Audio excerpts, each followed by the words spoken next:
இந்த மாதமும் ஒவ்வொரு மாதமும் 4வது ஞாயிற்றுக்கிழமை.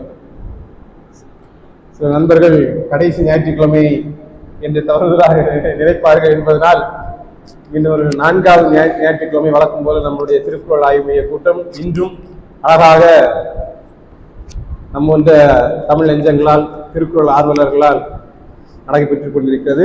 இன்று ஒரு சிறப்பான அதிகாரம் வழக்கம் போல குடிசெயல் வகை.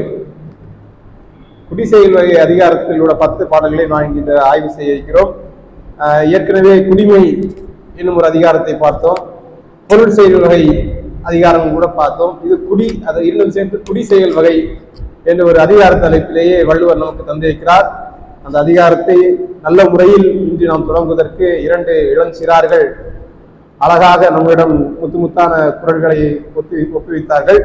வரும் கூட்டங்களில் இன்னும் சத்தமாக, ஆழமாக, உற்சாகமாக, இதெல்லாம் தமிழா என்றால் எனக்கு தெரியாது, சொல்ல போது இன்னும் மகிழ்ச்சியாக நாம் இந்த குரல்களை கற்று இங்கே கற்றவர்கள் இந்த சபையில் நீங்கள் வெளிப்படுத்த வேண்டும் என்ற என் அன்பு அவாவையும் வெளிப்படுத்தி, வழக்கம் போல் இந்த கூட்டத்துக்கு வருகின்றிருக்கும் அனைவரையும் நெஞ்சார வரவேற்று இந்த கூட்டத்தை நல்ல முறையில் தொடங்கி எங்களை நெறிப்படுத்த வேண்டும் என்று நம்முடைய அன்பு தலைவர் திருக்குறள் குமரி செல்வர் அவர்களை அன்புடன் அழைக்கிறேன்.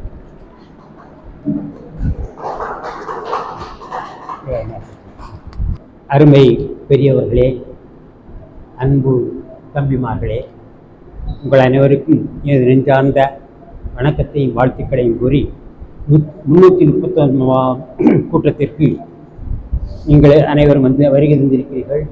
உங்களுடைய மேலான கருத்துக்களை எல்லாம் கண்டிப்பாக கூற வேண்டும் என்று கருதி சொல்லி, இந்த திருக்குறள் ஆய்வு மையம் தொடர்ந்து ஒரு 40 ஆண்டுகளுக்கு மேலாக நடத்தி கொண்டிருக்கிறது என்று நினைக்கின்றேன்.